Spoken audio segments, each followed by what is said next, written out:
Kita bersyukur dengan seluas bumi dan langit atas semua karunia, rahmat, dan kebahagiaan yang telah Allah berikan kepada kita.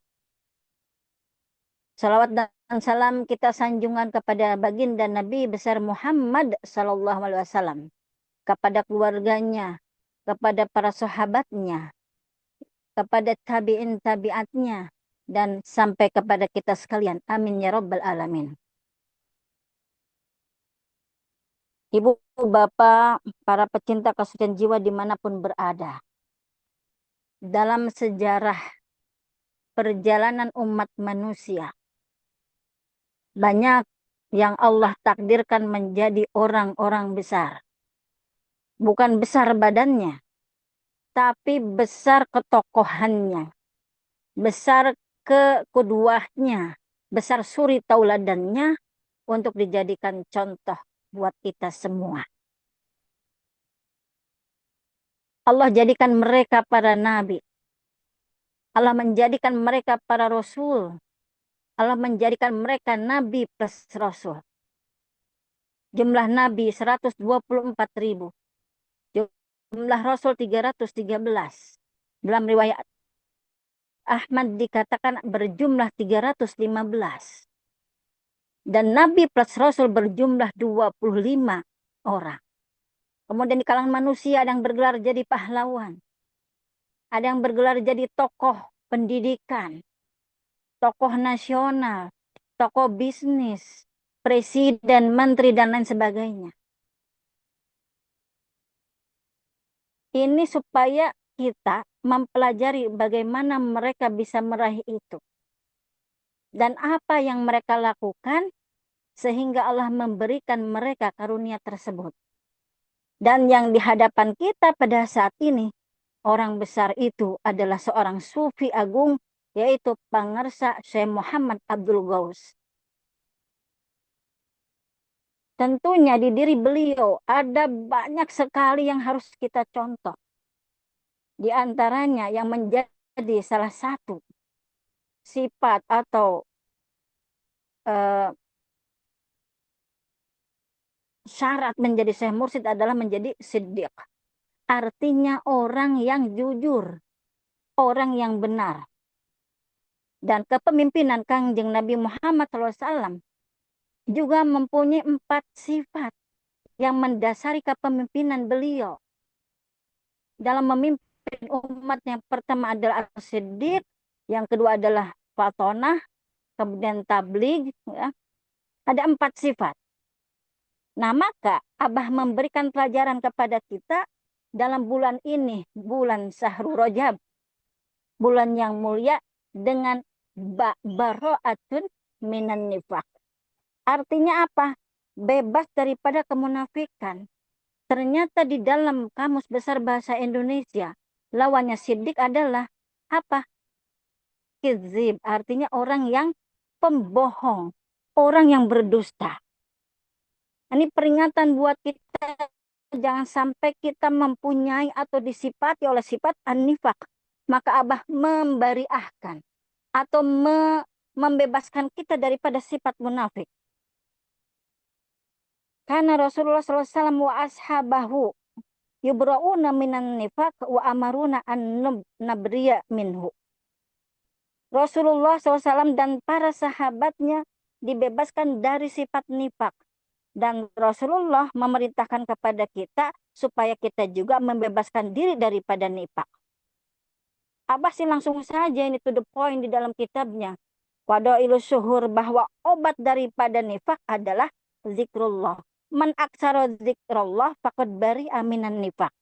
Barang siapa yang banyak zikir kepada Allah, maka dia telah terbebas daripada nifak.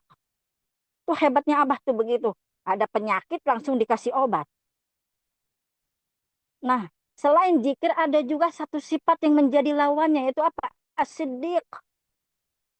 Kadangkala mohon maaf dalam kehidupan kita ini merupakan dilema kadang-kadang di mana kita dihadapkan pada suatu keadaan yang menuntut kita berbohong bukan pada tempatnya. Kan bohong itu boleh apabila apa? Apabila misalkan kalau misalkan suami atau istri Misalkan menyediakan kopi, ternyata asin.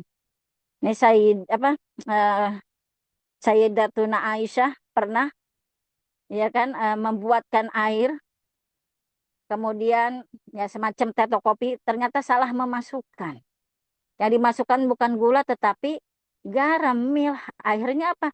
Begitu Rasulullah tentu rasanya pasti apa? Asin. Tapi Rasulullah apa mengatakan bagaimana wahai kanda minumannya? Oh, Masya Allah Aisyah, ini enak banget ya, enak sekali. Kenapa Rasulullah berbohong untuk membahagiakan atau untuk mengamankan rumah tangga kepada Sayyidatuna Aisyah. Nah, itu kalau di dalam suasana yang seperti itu, maka seorang suami boleh berbohong. Kenapa? Untuk supaya tidak timbul keributan dalam rumah tangga.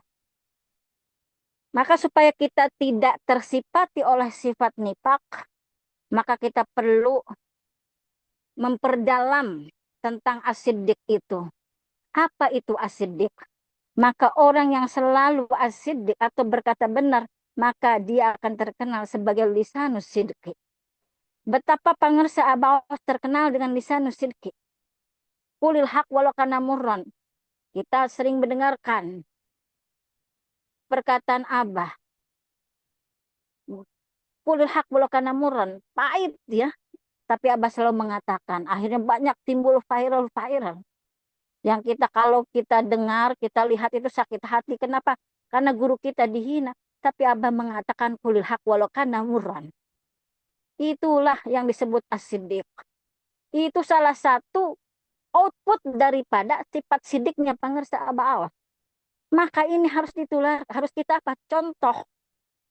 Sidik itu diartikan sebagian dalam bahasa Arab adalah benar. Juga diartikan sebagai jujur. Isra dan Mi'raj tidak akan terus ada sejarahnya kalau tidak ada sifat as-siddiq dari yang pertama yang membenarkan siapa? Abu Bakar. Karena beliau membenarkan kejadian Isra dan Mi'raj yang Rasulullah ceritakan pada saat itu. Abu Bakarlah yang pertama membenarkan, maka beliau diberi gelar as-siddiq. Begitu juga dengan apa yang Abah Awas ajarkan. Tidak mungkin akan terus kalau tidak ada murid-murid yang bersifat ini. Nah, kita kan kerjanya copy paste guru.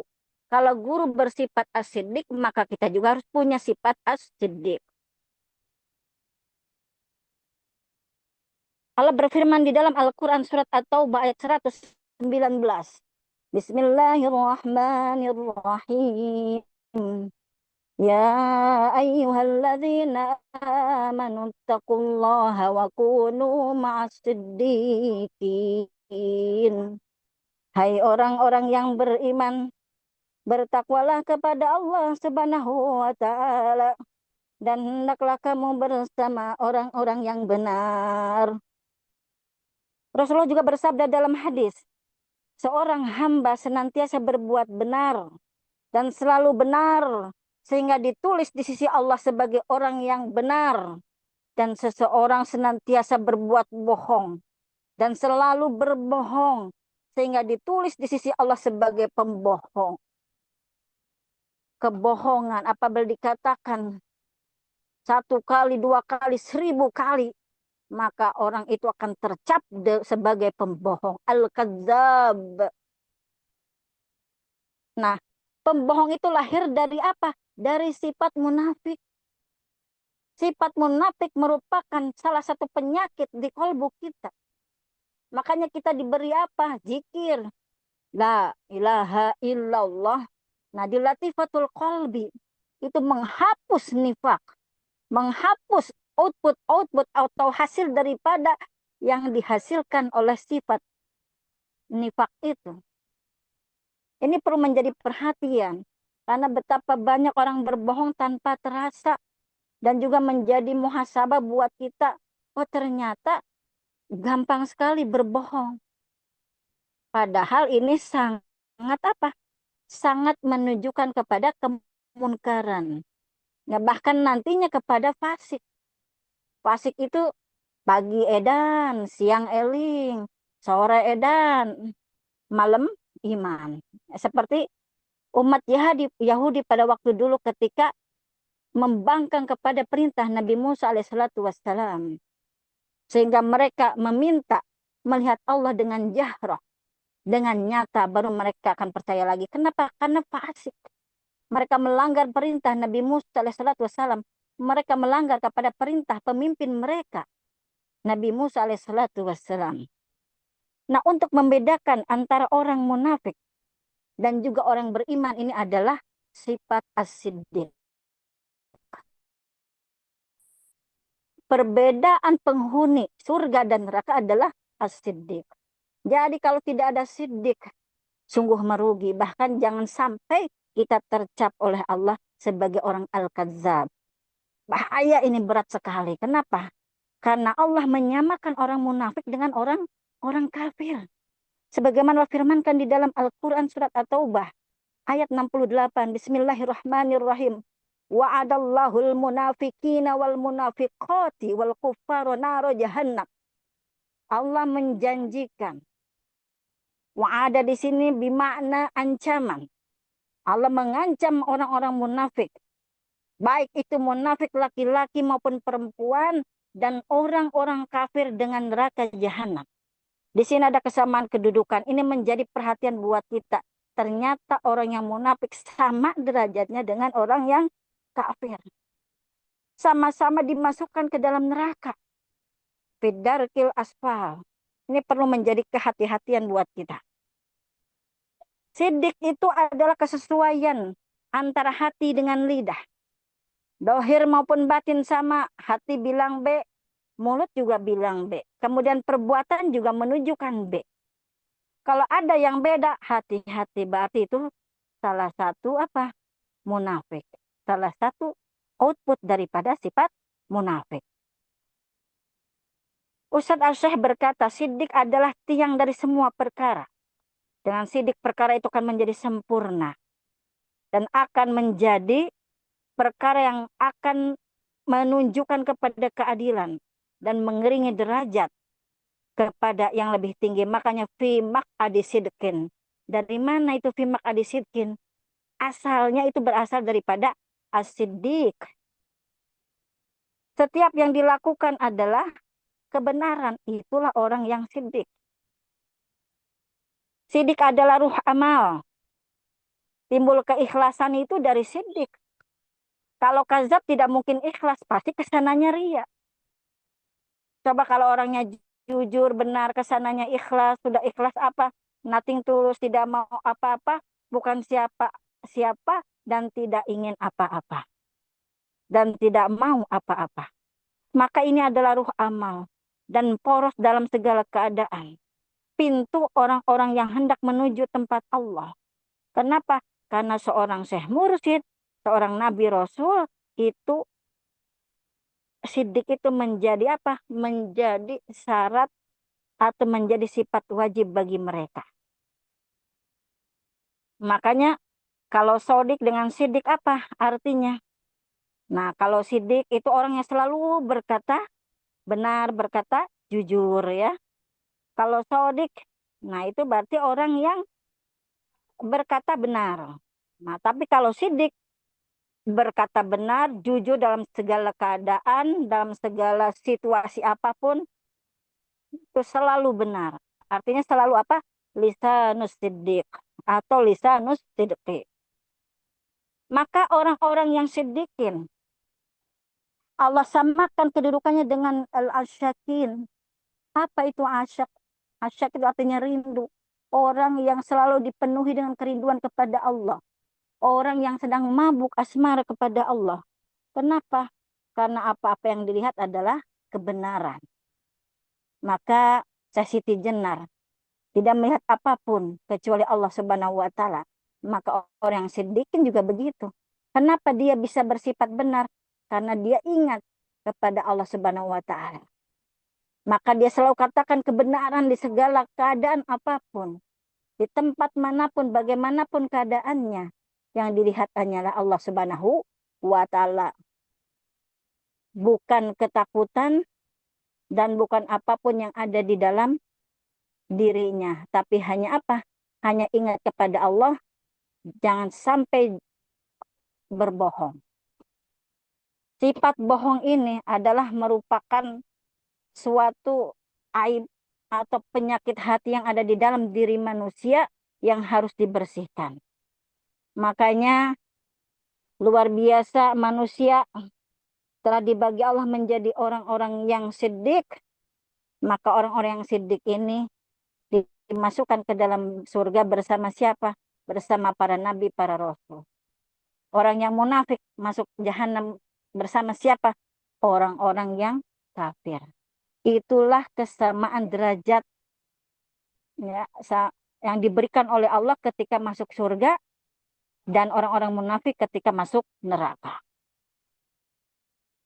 Maka ibu-ibu, bapak-bapak yang berbahagia dimanapun berada, Allah akan mengumpulkan orang-orang munafik dan kafir di surga, maaf, di neraka jahanam semuanya. Innallaha jami'ul munafiqina wal kafirina fi jahannam jami'a. Sesungguhnya Allah mengumpulkan orang-orang munafik dan orang-orang kafir di dalam neraka jahanam semuanya. Jadi jangan sampai kita hikmahnya, jangan sampai kita mempunyai sifat munafik. Maka bebaskanlah dari sifat munafik dengan banyak berzikir kepada Allah Subhanahu wa taala. Baik itu zikir jahar maupun zikir khafi. Demikian Ibu dan Bapak, sidik ini harus kita tingkatkan. Ada 3 tingkat derajat mengenai sidik. Yang pertama sidik dalam tujuan.